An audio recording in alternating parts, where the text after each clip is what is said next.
Shallallahu Alaihi Wasallam yang senantiasa kita nantikan syafaatnya telah dunia. Yang ketiga kalinya saya akan menyampaikan susunan acara pada acara diseminasi budaya positif pada kesempatan kali ini. Acara pertama yaitu pembukaan, acara yang kedua sambutan, yang ketiga adalah acara inti. Masuk ke acara pertama yaitu pembukaan, marilah acara ini kita buka bersama dengan bacaan basmalah. Acara yang kedua yaitu sambutan, sekaligus langsung dari Pak Materi, Bapak Penyaji SPGFD, kepada beliau kami mengucapkan. Assalamualaikum warahmatullahi wabarakatuh. Waalaikumsalam warahmatullahi wabarakatuh. Yang saya hormati Bapak Ibu Guru SDN Gabungan, pertama-tama kita panjatkan rasa puja dan syukur kita kepada Allah Subhanahu, karena pada hari ini kita semua masih diberikan kesempatan kesehatan sehingga kita dapat beraktivitas di SDN Gabungan ini dengan tiada halangan sholat waktu. Kedua kalinya, salawat salam dan tetap terlimpahkan pada Nabi kita Nabi Muhammad SAW yang selalu kita harapkan sahabatnya di yaumul qiyamah. Bapak, Ibu yang saya hormati, pada hari ini kita akan mengadakan diseminasi terkait budaya positif. Nanti akan saya sampaikan terkait budaya positif ini nanti sangat dibutuhkan, terutama untuk SDN kita, SDN Benturan, untuk menuju kepada profil pelajar Pancasila. Contohnya seperti itu. Sebelum dimulai, saya akan membuka dulu materi yang akan saya sampaikan, yaitu budaya positif, yaitu pada modul 1.4 TA disiplin positif CGP angkatan 9 Kabupaten Ponorogo, yaitu kelas 174.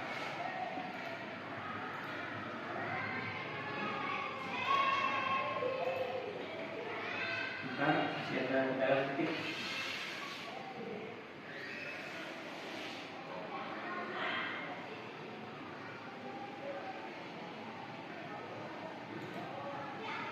Bapak Ibu, terkait budaya positif ini nanti ada beberapa tujuan umum dari kegiatan ini, yaitu yang pertama yaitu menjelaskan konsep budaya positif yang berdasarkan pada konsep perubahan paradigma, stimulus respon, teori kontrol serta nilai-nilai kebijakan universal. Yang kedua, menjelaskan konsep makna disiplin keyakinan kelas, hukuman dan penghargaan, 5 kebutuhan dasar manusia, restitusi dengan 5 posisi kontrol guru, serta segitiga restitusi dan menerapkan dalam ekosistem sekolah yang aman dan berpihak kepada murid. Dan yang ketiga yaitu menyusun strategi aksi nyata yang efektif dengan mewujudkan kolaborasi beserta seluruh pemangku kepentingan sekolah agar mencipta budaya positif yang dapat mengembangkan karakter murid. Dan yang keempat yaitu menganalisis secara reflektif dan kritis penerapan budaya positif di sekolah dan mengembangkan cara sesuai kebutuhan sosial dan murid. Sedangkan tujuan khusus yang pertama yaitu mampu memahami konsep pendidikan menurut Ki Hajar Dewantara dihubungkan dengan konsep budaya lingkungan positif di sekolah yang berpihak pada murid. Yang kedua, mampu melakukan evaluasi dan refleksi tentang praktik disiplin dalam pendidikan Indonesia secara umum untuk mendapatkan pemahaman baru mengenai konsep disiplin positif untuk menciptakan murid dengan profil pelajar Pancasila. Tujuan khusus yang terakhir yaitu mampu memahami perannya sebagai guru untuk membangun budaya positif dengan menerapkan konsep disiplin positif dalam berinteraksi dengan murid. Kesimpulannya dari tujuan itu adalah menumbuhkan disiplin dari motivasi intrinsik dari dalam diri siswa tersebut. Nah, ini sebelum kita mulai kita ada SDG sebentar.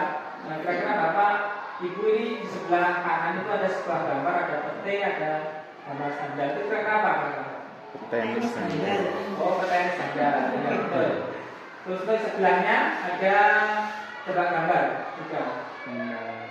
Ada mobil sedan, ada burung merak. Sedang pameran. Ya, sedang pameran. Ya, semuanya sudah bisa sangat luar biasa. Ya, ya seperti itu. Terus selanjutnya yaitu Ini disiplin positif dan nilai kebajikan. Materi yang kita nanti kita sampaikan itu disiplin positif dan nilai kebajikan, teori motivasi, hukuman, penghargaan, restitusi, keyakinan kelas, kebutuhan dasar manusia dan dunia berkualitas, restitusi 5 fungsi kontrol dan restitusi segitiga restitusi. Itu nanti yang akan kita bahas. Yang selanjutnya, disiplin positif dan nilai-nilai universal. Di sini Bapak Pendidikan kita Ki Hajar Dewantoro menyatakan bahwa di mana ada kemerdekaan, disitulah harus ada disiplin yang kuat. Ya, sungguh disiplin itu bersifat disiplin, ya, yaitu kita sendiri yang mewajibkan kita dengan sekeras-kerasnya. Sebab jika kita tidak cakap melakukan self disiplin, wajiblah penguasa lain mendisiplinkan diri kita. Dan peraturan demikian itulah yang harus ada di dalam suasana merdeka. Itu menurut Ki Hajar Dewantoro, pemikiran, konsepsi, keteladanan, sikap merdeka, cetakan kelima 2013 halaman 407. Nah, selanjutnya disiplin sebagai bentuk kontrol diri, yaitu belajar untuk kontrol diri agar dapat mencapai suatu tujuan mulia. Tujuan mulia di sini mengacu pada nilai-nilai atau prinsip-prinsip mulia yang dianut seseorang. Kita namakan nilai-nilai tersebut sebagai nilai kebajikan, virtu yang universal. Terus ada nilai kebajikan universal dalam Kumer. Yang pertama yaitu beriman, bertakwa kepada Tuhan Yang Maha Esa dan berakhlak mulia. Yang kedua mandiri, bernalar kritis, kebinekaan global, bergotong royong dan kreatif. Itu adalah nilai-nilai kebajikan universal. Terus nilai-nilai kebajikan universal dalam Virtu Project atau nilai-nilai kebajikan, di situ ada peduli, keterangan, yaitu sangat banyak sekali, nanti bisa dipelajari sendiri. Itu nilai-nilai kebajikan yang umum. Terus selanjutnya, menurut Dr. William Glasser dalam kontrol teori yang kemudian hasilnya berkembang dan dinamakan Toys Theory, bahwa ilusi guru mengontrol, yaitu bahwa semua pernyataan positif atau penguatan positif efektif dan ilusi bahwa kritik dan itu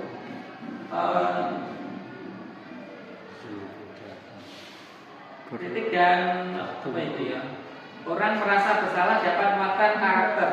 Ilusi bahwa orang dewasa memiliki hak untuk memaksa. Ini ada stimulus respon dan teori kontrol. Nah, sebelahnya itu ada realitas kebutuhan kita sama, sedangkan teori kontrolnya adalah realitas kebutuhan kita berbeda.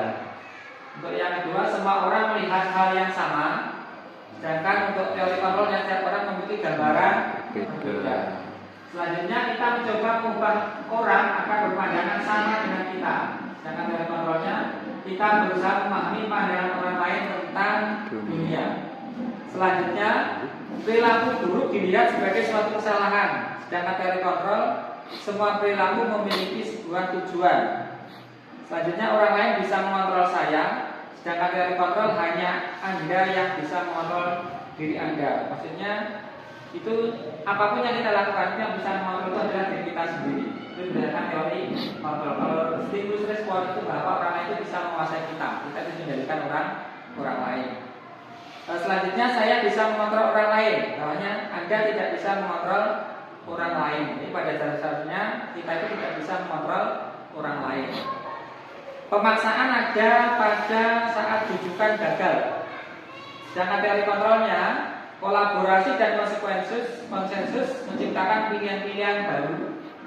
Sedangkan untuk stimulus respon, model berpikir menang atau kalah. Sedangkan teori kontrolnya adalah model berpikir menang-menang.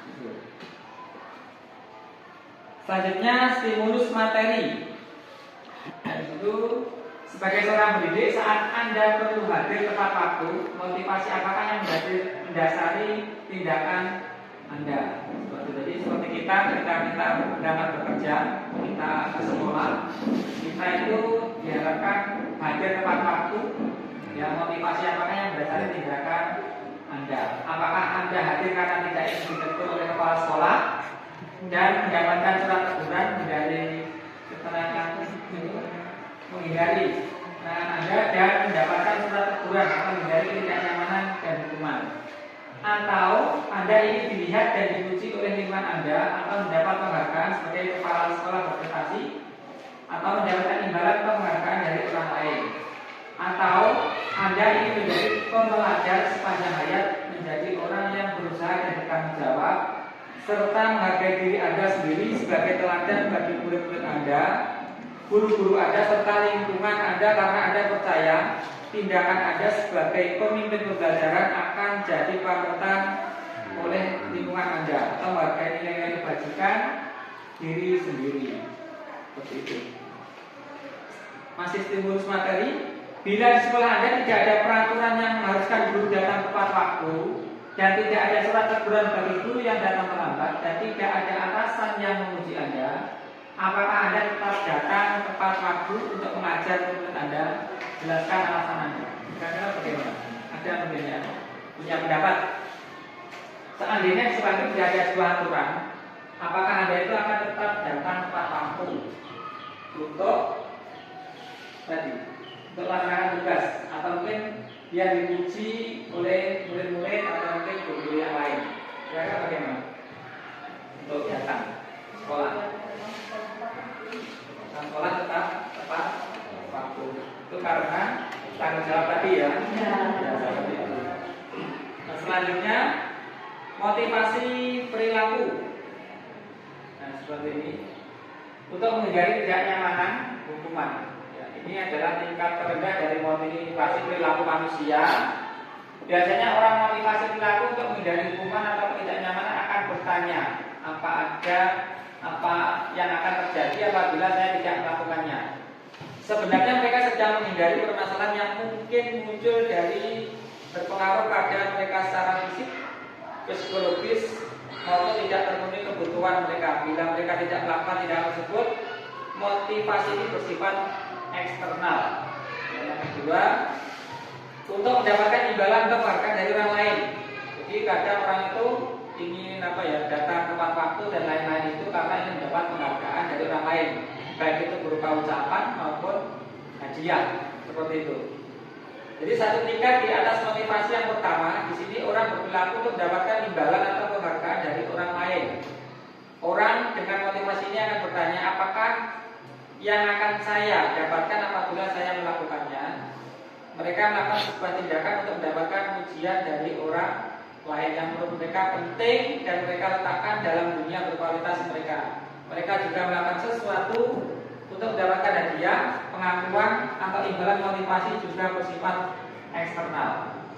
Sedangkan yang ketiga, untuk menjadi orang yang mereka inginkan dan menghargai diri sendiri dengan nilai-nilai mereka percaya. Orang dengan motivasi ini akan bertanya, akan menjadi orang seperti apa bila saya melakukannya. Mereka melakukannya sesuatu karena nilai-nilai yang mereka yakini dan hargai, dan mereka lakukan karena mereka ingin menjadi orang yang melakukan nilai-nilai mereka. Teori motivasi, hukuman dan penghargaan serta restitusi. Ya. Kalau hukuman itu biasanya sifatnya terencana atau tiba-tiba. Seperti kita ketika ada siswa kita yang melakukan kesalahan, misalkan memecahkan vas bunga atau apa, kita biasanya langsung memberi hukuman. Ya tak?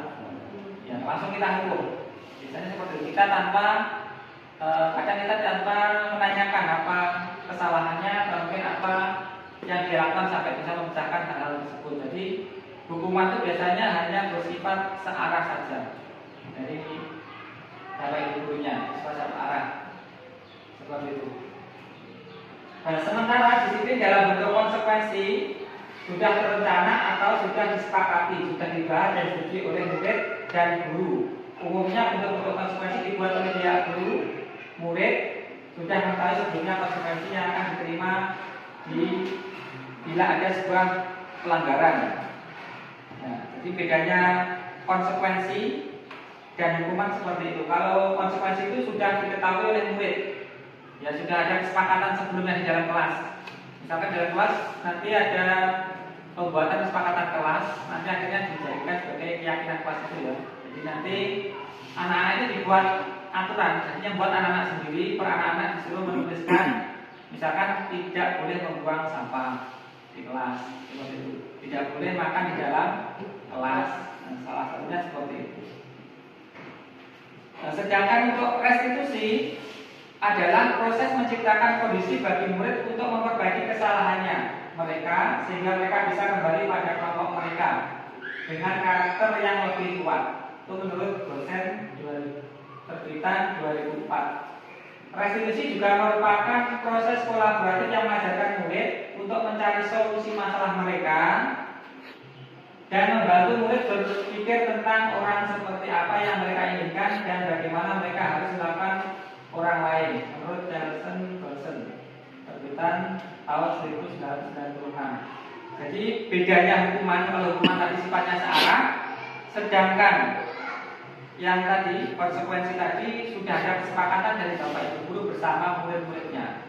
Jadi nanti ketika membuat keyakinan kelas itu nanti ada susunannya. Yang pertama yaitu membuat kalimat itu tadi, anak-anak membuat kalimat tadi seperti tidak boleh buang sampah, tidak boleh makan di kelas, tidak boleh mengantuk, seperti itu.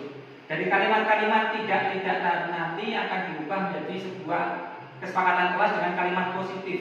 Jadi kita harus menghilangkan kalimat-kalimat tidak tadi, seperti misalkan tidak boleh buang sampah di dalam kelas. Nanti kalimat tidaknya dihapus menjadi kalimat positif. Kira-kira apa kalimat positifnya? Membuang sampah. Ya, buang sampah pada tempatnya seperti itu. Jadi biasanya anak-anak itu kalau kita larang itu malah akan melakukannya. Makanya nanti dibuat kalimat positifnya tadi seperti itu. Kalau restitusi itu merupakan seseorang anak itu diusahakan untuk memperbaiki kesalahannya sendiri. Dia nanti akan merefleksi dirinya sendiri, akhirnya dia akan berbuat ke arah yang lebih baik. Nanti ada sedikit restitusinya juga seperti itu. Terus selanjutnya dihukum oleh penghargaan. Ya, di sini dihukum oleh penghargaan, pengaruh jangka pendek dan jangka panjang. Seperti itu. Maksudnya adalah penghargaan itu tidak efektif. Penghargaan itu malah merusak hubungan. Penghargaan mengurangi ketepatan. Penghargaan menurunkan kualitas. Penghargaan mematikan kreativitas. Penghargaan menghukum motivasi dari dalam diri atau individu. Maksudnya apa? Ini seperti ini maksudnya.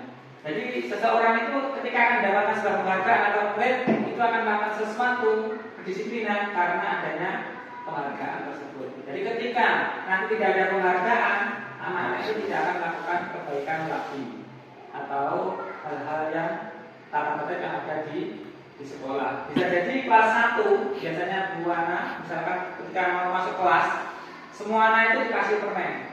Nah, ketika Bu anak nanti berhalangan mungkin sakit atau mungkin ada acara yang lain, digantikan oleh guru yang lain, karena tidak ada itu anak nanti tidak mau berdisiplin, karena tidak ada penghargaan tadi, karena mengharapkan imbalan seperti itu. Itu adalah kelemahan penghargaan. Seperti di dunia kerja, orang itu memang bagus, mereka akan bekerja secara maksimal untuk mendapatkan penghargaan, capaiannya akan targetnya akan dipenuhi. Tapi ketika nanti dia tidak ada penghargaan, dia juga akan malas lagi seperti itu. Itu maksudnya jangka pendeknya seperti itu, jangka panjangnya seperti itu ya. Terus ini contoh mendapatkan sebuah penghargaan. Terus selanjutnya yaitu keyakinan kelas. Keyakinan kelas yaitu nilai-nilai universal yang disepakati secara tersirat dan tersurat lepas dari latar belakang suku, negara, bahasa maupun agama. Jadi ketika kita membuat keyakinan kelas, kita itu harus mengabaikan itu latar belakang siswa. Mungkin ada siswa dari suku lain, itu tetap kita sama ratakan. Negara lain mungkin ada dari luar negeri yang ada mungkin bahasa maupun agamanya berbeda. Jadi kita tidak boleh membeda-bedakan. Semuanya berlaku sama untuk membuat keyakinan tersebut. Mengapa keyakinan bukan peraturan? Nah, di sini bahwa nilai-nilai kebajikan menekankan pada keyakinan seseorang akan lebih memotivasi seseorang dari dalam. Seseorang akan lebih bergerak dan bersemangat untuk menjalankan keyakinannya daripada hanya sekedar menulis serangkaian peraturan tertulis tanpa makna seperti itu. Selanjutnya kebutuhan dasar manusia di dunia berkualitas dan dunia berkualitas. Yang pertama yaitu kebutuhannya bertahan hidup, yang kedua kasih sayang dan rasa diterima, ketiga kebebasan, yang keempat kesenangan, dan yang kelima penguasaan. Ini seperti itu kebutuhan dasar manusia. Jadi siswa pun juga mengharapkan itu 5 kebutuhan dasar itu harus kita penuhi. Ya, semuanya baik bertahan hidup, kasih sayang, kebebasan, kesenangan, dan penguasaan. Sedangkan dunia berkualitas, Anda adalah tempat khusus dalam pikiran Anda, tempat Anda menyimpan gambaran, representasi dari semua yang Anda inginkan. Bisa berisi orang-orang, hal-hal dan apa saja yang terbaik dalam hidup Anda, dan membuat Anda merasa bahagia dan terpenuhi kebutuhan dasar Anda. Nah, restitusi atau 5 posisi kontrol. Jadi kita ini sebagai seorang guru itu memiliki 5 posisi kontrol ini. Yang pertama penghukum, pembuat rasa bersalah. Yang ketiga teman, yang keempat pemantau, dan yang kelima manajer. Jadi untuk manajer maupun pemantau tidak hanya kepala sekolah yang memiliki, tapi seorang guru harus memiliki hal-hal tersebut. Penghukum sudah dijelaskan di awal tadi, seperti kita ketika anak melakukan kesalahan, biasanya kita langsung menghukum mereka. Ya kan, sering terjadi seperti itu. Terus membuat rasa bersalah. Jadi anak-anak itu ketika melakukan kesalahan, kita ini seperti itu, membuat rasa bersalah mereka, kita buat rasa bersalah, akhirnya minder. Yang ketiga ini teman. Kadang kita tuh menganggap siswa itu sebagai teman. Akhirnya kita itu ketika dimanapun atau mungkin kita berada di kelas atau di mana memang bagus dia. Tapi terkadang kita itu kurang dihargai maupun dihormati oleh siswa seperti itu. Bahkan kemarin ada yang cerita itu siswa itu sudah biasa menjaluk angkul, menjaluk benjol itu biasa, itu juga ada di daerah ini.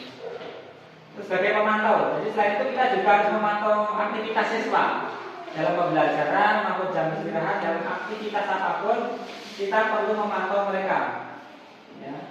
Terus sebagai manajer itu juga bisa kita sebagai manajer atau mengelola semuanya terkait dengan pembelajaran. Terus di sini ada motivasi eksternal dan intrinsik yang termasuk.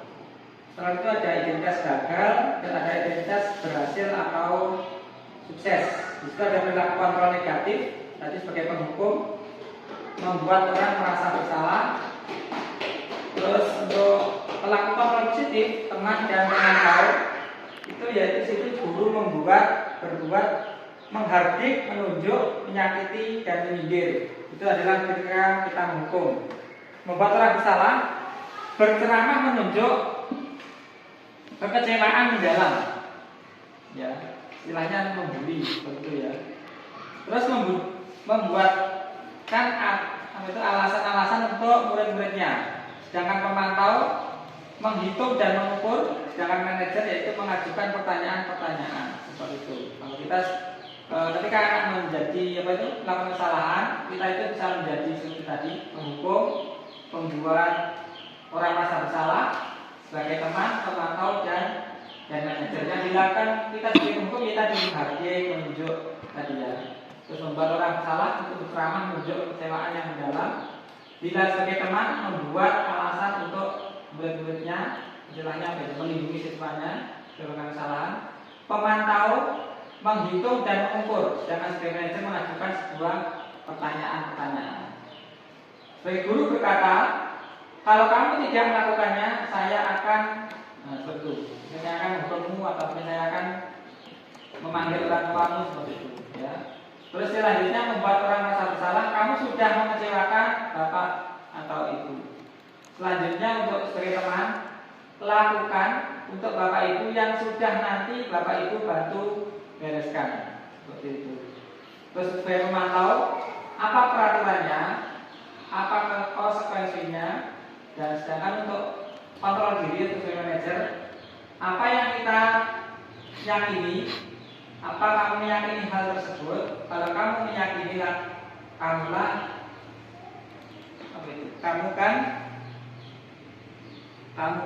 kamu memperbaikinya seperti itu.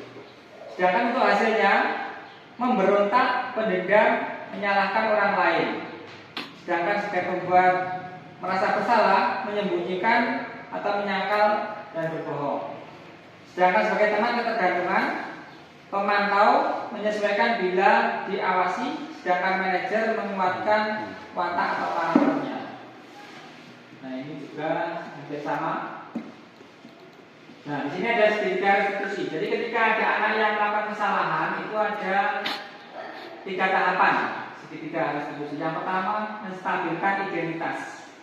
Nah, dalam menstabilkan identitas itu yang pertama itu setiap orang pasti pernah melakukan kesalahan. Jadi ketika ada anak yang melakukan kesalahan, jadi kita tanya dulu, ya, bahwa setiap orang itu melakukan sebuah kesalahan. Kamu bukan satu-satunya yang pernah melakukannya. Sedangkan selanjutnya yaitu menanyakan itu validasi tindakan yang salah.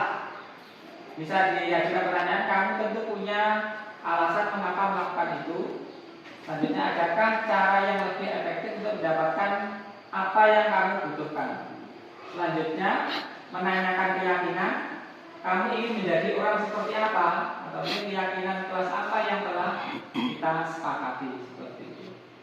Jadi ketika ada anak, misalkan tidak mengerjakan PR, kita itu bisa memanggil mereka, kita tanyakan dulu, seperti tadi yaitu menstabilkan juga dulu. Ya, ketika anak itu merasa bersalah, kita tanyakan dulu kenapa tidak mengerjakan PR. Dia otomatis akan menjawab. Kita sebagai seorang guru, kita menjawab bahwa setiap orang pasti pernah melakukan kesalahan, termasuk bapak, guru lain juga pernah melakukan kesalahan. Dan kamu bukan satu-satunya yang pernah melakukan kesalahan. Karena apa alasanmu tidak mengerjakan PR? Kita tanyakan seperti itu. Nanti anak akan menjawabnya. Setelah menjawab, nanti kita bisa menanyakan tadi tentang keyakinan kelas. Tentang keyakinan kelas, apa yang telah kamu langgar dari keyakinan kelas? Mungkin karena rasa tidak bertanggung jawab atau yang lain seperti itu. Terus kamu ingin menjadi orang yang seperti apa? Ya nanti juga akan menjawab. Nah setelah itu nanti dalam validasi tindakan yang salah itu kamu tentu punya alasan mengapa melakukan itu. Nah, jadi anak itu ketika tidak mengerjakan PR pasti memiliki sebuah alasan. Adakah cara yang lebih efektif untuk mendapatkan apa yang kamu butuhkan? Jadi nanti dia akan menjawab mungkin alasannya mungkin bantu orang tuanya atau mungkin kalau di rumah itu melihat HP sampai malam akhirnya ketiduran lupa dengan PR-nya seperti itu. Terus akhirnya nanti dia disuruh tadi karena dia merasa tidak mungkin rasa tanggung jawab, hal apa yang akan melakukan nanti otomatis dia akan sadar diri, akhirnya minta maaf kepada bapak ibu gurunya dan tidak akan mengulangi lagi. Intinya dalam kegiatan ini kita tidak harus selalu menyalahkan siswa. Jadi kita tanya dulu, kita gali permasalahannya apa yang terjadi. Jadi beda dengan hukuman tadi. Jadi kita menghadapi anak itu kita menggunakan restitusi segitiga. Restitusi. Jadi anak itu ditanya sampai dia sadar akan kesalahannya dan berusaha untuk memperbaiki dirinya tanpa ada paksaan atau dari tekanan dari luar. Jadi dia bisa merefleksi dirinya sendiri dan untuk memperbaiki kesalahannya. Mungkin ada yang ditanyakan sampai di sini? Ada? Belum ada. Ya, ini adalah langkah-langkah segitiga restitusi. Yang pertama tadi menstabilkan identitas, ya.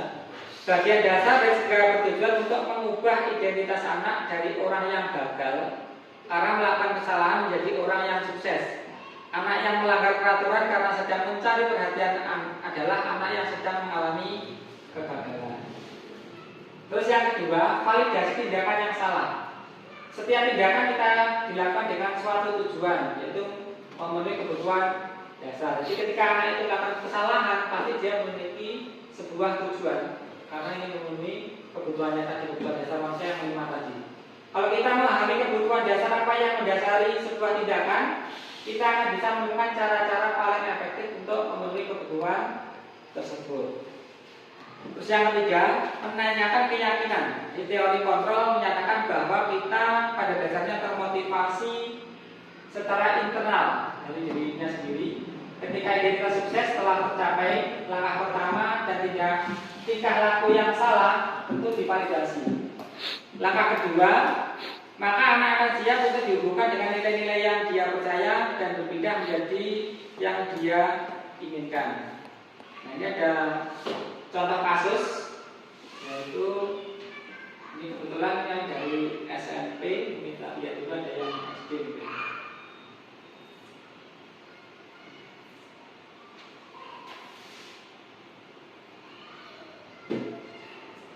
Nah, ini kasus 1 ini saja. Keesokan harinya, Ibu Santi memanggil Vivi dan Natali serta menanyakan tentang laporan Ibu Eni. Ibu Santi menanyakan apakah mereka bersedia akan memperbaiki permasalahan yang ada. Vivi dan Natali sempat ragu-ragu dan membela diri, namun pada akhirnya mengatakan akan minta maaf. Ibu Santi menganggap bahwa tindakan itu boleh saja dilakukan bila mereka sungguh-sungguh ingin minta maaf. Namun Ibu Santi menanyakan kembali apa yang mereka bisa lakukan untuk menggantikan rasa tidak dihormati Ibu Santi. Baik Vivi maupun Natali mengakui bahwa perilaku mereka tidak sesuai dengan keyakinan kelas. Ibu Santi melanjutkan kembali apa yang mereka lakukan untuk memperbaiki masalah. Apakah ada gagasan? Sebenarnya tadi sebelumnya ada. Setelah berpikir sejenak, Natali dan Vivi mengusulkan bagaimana kalau mereka mengadakan sebuah diskusi kelompok dengan teman-teman sekelasnya. Tema yang mereka pilih adalah penerapan keyakinan kelas, terutama tentang sikap saling menghormati dan bagaimana penerapannya di kehidupan sehari-hari di sekolah.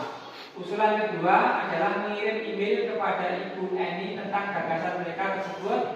Mereka pun memberitahu Ibu Eni bahwa mereka telah memberitahu kepala sekolah, Pak Hasan, bila lain waktu ada ketiadaan guru, maka mereka akan mengusulkan Ibu Eni sebagai guru pengganti.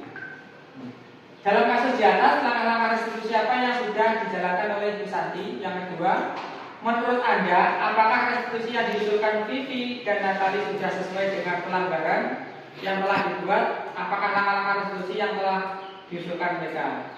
Dalam kasus di atas, posisi apakah yang telah diambil oleh Ibu Eni dalam menangani Vivi dan Natali? Jelaskan jawaban Anda. Yang keempat, jika Anda adalah Pak Hasan, bagaimana Anda menyikapi langkah yang ditempuh Ibu Santi? Itu adalah contoh kasus dan pertanyaannya.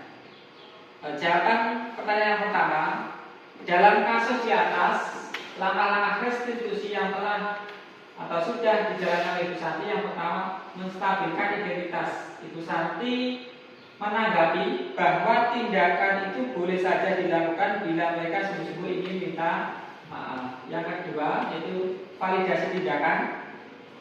Ibu Santi memanggil Natali dan Vivi serta menanyakan tentang laporan Ibu Eni dan mereka mengakui bahwa perilaku mereka tidak sesuai dengan keyakinan kelas. Yang ketiga, menanyakan keyakinan. Ibu Santi melanjutkan kembali apa yang akan mereka lakukan untuk memperbaiki masalah. Apakah ada gagasan? Vivi dan Natali mengusulkan bagaimana kalau mereka mengadakan sebuah diskusi kelas dengan tema ya.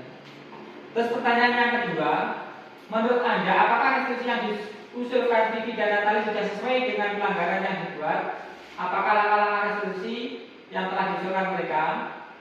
Nah, di sini restitusi yang diusulkan Vivi dan Natali sudah sesuai, yakni dengan meminta maaf dan kembali melaksanakan diskusi tentang bagaimana sikap mereka dalam menjalankan keyakinan kelas, terutama tentang sikap saling menghormati. Itu mengakui bahwa perilaku mereka tidak sesuai dengan keyakinan kelas.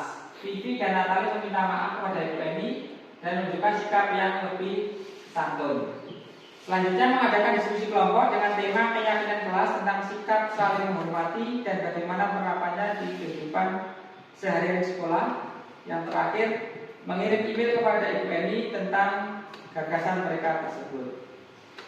Nah, untuk jawaban pertanyaan yang ketiga, dalam kasus di atas, posisi apakah yang telah diambil Ibu Eni dalam menangani Vivi dan Natali? Jelaskan jawaban Anda. Yang pertama yaitu membuat rasa bersalah. Ibu Eni mencoba mendekati kedua murid tersebut dan menegurnya dengan kata, ayolah tugasnya dikerjakan, nanti ibu ditegur bapak kepala sekolah kalau kalian tidak kerjakan tugas.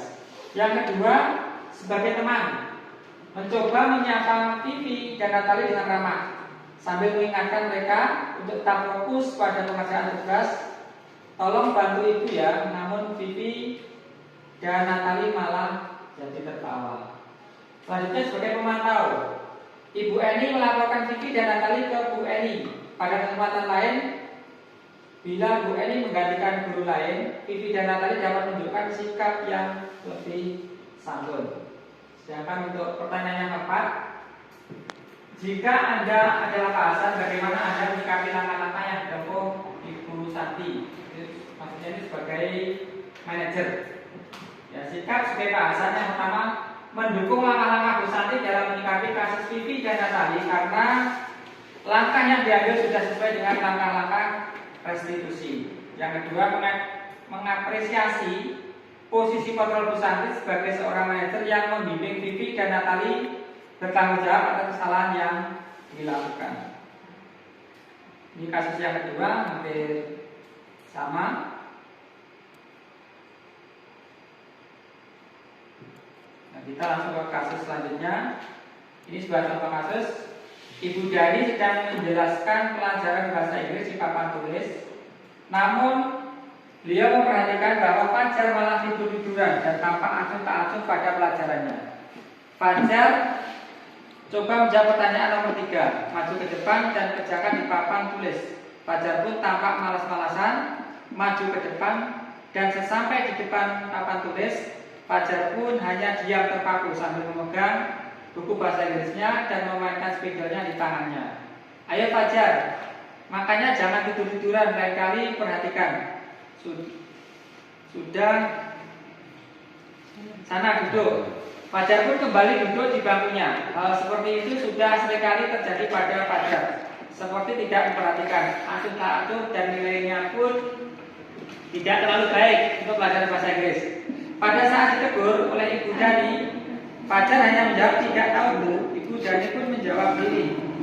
Gimana kamu Fajar? Kamu tidak kasihan sama ibu ya? Ibu sudah capek-capek mengajar kamu, tidak kasihan sama ibu. Dan Fajar pun diam membisu. Posisi kontrol apa yang diambil oleh Ibu Dani dalam pendekatan kepada Fajar? Ya, ini posisi kontrol yang diambil oleh Ibu Dani adalah sebagai teman dengan berkata, gimana kamu Fajar? Kamu tidak kasihan sama ibu ya? Ibu sudah capek-capek mengajar kamu, tidak kasihan sama ibu. Selanjutnya membaca sikap Fajar. Kira-kira kebutuhan apa yang diperlukan oleh Fajar? Kebutuhan dasar tadi yang dimaksud. Dari kasih tersebut, kira-kira kebutuhan yang diperlukan Fajar adalah kasih sayang dan rasa diterima. Terbukti dengan cara Fajar yang tidak memperhatikan penjelasan Ibu Dani, acuh tak acuh dan nilainya pun tidak terlalu baik untuk pelajaran bahasa Inggris. Selanjutnya, bila mana Ibu Dani mengambil posisi pemantau, apa yang akan dilakukan atau dikatakan olehnya? Pertanyaan-pertanyaan seperti apa yang akan diajukan? Jelaskan. Nah, jawabannya yaitu, bila mana Ibu Dani mengambil posisi pemantau, maka yang akan dilakukan adalah atau dikatakan oleh Ibu Dani sebagai berikut. Fajar, kamu kan tahu konsekuensinya jika tidak memperhatikan penjelasan ibu ketika pelajaran berlangsung. Fajar, nampaknya kamu tidur-tiduran dan selalu acuh tak acuh terhadap pelajaran ibu. Peraturannya apa Fajar dalam pembelajaran? Seperti itu. Apabila Anda adalah kepala sekolah di sekolah Fajar dan mengetahui hal ini, bagaimana tindak lanjut Anda? Ya.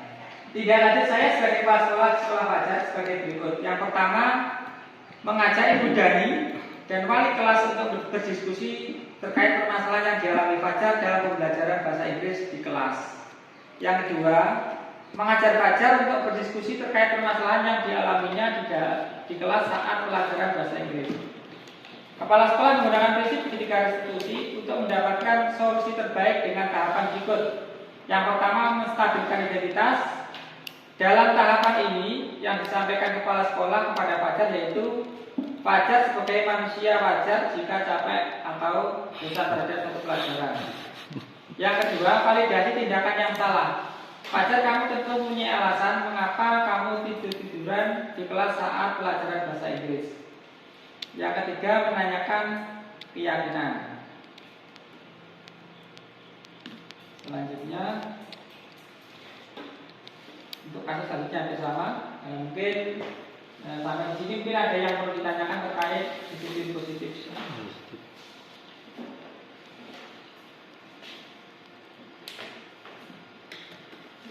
Apabila tidak ada pertanyaan, mungkin ada. Ya. Dalam penerapan disiplin menggunakan segitiga restitusi tadi, mungkin bisa diambil kesimpulan apabila kita menerapkannya di kelas kita. Dampaknya. Dampaknya ya. Ya. Dari kegiatan tadi, mulai dari awal sampai akhir, tujuannya adalah segitiga restitusi tadi, intinya yaitu untuk menciptakan budaya positif atau nilai-nilai positif pada anak. Jadi mereka itu akan istilahnya melakukan kegiatan positif atau kebiasaan positif tanpa ada tekanan dari orang lain, munculnya dari dirinya sendiri seperti itu. Jadi anak-anak itu akan menyadari kesalahannya, memperbaiki kesalahannya dengan cara merefleksi dirinya sendiri menjadi lebih baik seperti itu. Mungkin bisa dicontohkan untuk langkah awal kita untuk menerapkan mereka mau berdisiplin dan mau menyadari kesalahannya. Iya. Dari segitiga restitusi itu biasanya yang ditangani adalah ketika anak itu melakukan sebuah kesalahan. Jadi kita bisa mengilang langkah dari awal tadi ada yang namanya hukuman, jadi kita tidak melakukan hukuman tersebut, tapi kita langsung melaksanakan segitiga restitusi. Nah, jadi misalkan si A itu melakukan sebuah kesalahan, kita panggil ke ruangan kita. Jadi ketika kita melaksanakan segitiga restitusi tidak di depan teman-temannya seperti itu. Dengan secara langsung, jadi kita tidak menjatuhkan istilahnya apa itu harga diri dia. Jadi kita memanggil mereka ke ruangan kita, mungkin di jam waktu istirahat, kita tanyakan seperti tadi alasannya apa. Jadi kita yang pertama yaitu tadi, bentar.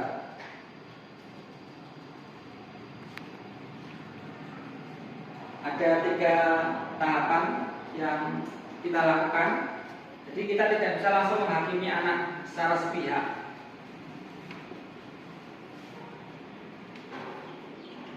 Yang pertama yaitu menstabilkan anaknya tadi. Yang pertama menstabilkan identitasnya. Jadi kita tanyakan dulu kenapa dia melakukan itu dan apa alasannya seperti itu. Dan yang kedua yaitu validasi tindakan yang salah. Jadi kita melakukan tindakan yang salah, intinya bahwa kita menanyakan bahwa apa yang dilakukan itu adalah hal-hal yang salah.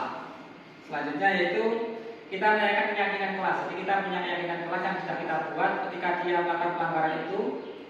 Kita tanyakan karena nilai apa yang sudah kamu atau keyakinan kelas apa yang sudah kamu langgar. Mungkin tanggung jawab atau mungkin kedisiplinan seperti itu nanti ada. Jadi nanti dia akan menyadarinya dengan sendirinya kita tunjukkan. Selain itu nanti untuk keyakinan kelas itu tidak usah terlalu banyak, sedikit tapi anak itu cepat paham atau mengerti seperti itu. Jadi kalau tidak waktu pembelajaran kesalahannya itu tidak ada di dalam keyakinan kelas yang sudah kita buat, bolehkah kita menambahkan kembali? Boleh. Ya. Mungkin ada yang lain? Ya. Terkait dengan langkah-langkah segitiga restitusi ini, kita dimana kita mengajar di sekolah dasar yang tingkatannya itu mulai dari kelas 1 sampai kelas 6, itu psikologis anak itu berbeda antara kelas bawah dan kelas atas. Apakah bisa kita terapkan di semua kelas, jenjang-jenjangnya langkah-langkah segitiga restitusinya itu? Apakah hanya bisa diterapkan di kelas atas, sementara kelas 1 biasanya itu, dimana saya juga sebagai guru mato di sini bisa membedakan, bisa merasakan perbedaan psikologis antara anak kelas 1 dan kelas atas. Apakah bisa diterapkan langkah-langkah segitiga restitusi ini di semua jenjang kelas? Untuk pelaksananya, untuk langkah-langkah restitusi itu bisa, untuk semua jenjang bisa, bahkan TK pun bisa. Justru anak-anak yang kelasnya lebih rendah itu biasanya lebih jujur. ketika ada sebuah permasalahan itu kita tanyakan tiga tahapan tadi, mereka lebih jujur dan lebih mengenalinya. Jadi lebih mudah kita dalam istilahnya mengatasi permasalahan yang ada seperti itu. Mungkin ada yang lain?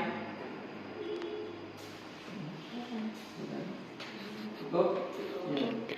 Mungkin itu yang dapat saya sampaikan. Mungkin banyak sekali kekurangan dari saya. Intinya kita adalah belajar bersama, kita saling berkolaborasi demi kemajuan SD kita ini. Ada orang yang punya mohon maaf. Aku kata wassalamualaikum warahmatullahi wabarakatuh. Waalaikumsalam warahmatullahi wabarakatuh.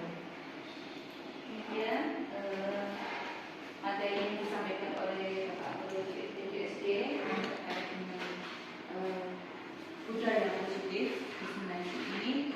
Semoga dengan adanya kegiatan ini bisa menambah pengetahuan serta pengalaman kita sehingga bisa kita terapkan di kelas masing-masing. Sekian dari saya, ada kurang lebihnya saya mohon maaf. Wassalamualaikum warahmatullahi wabarakatuh.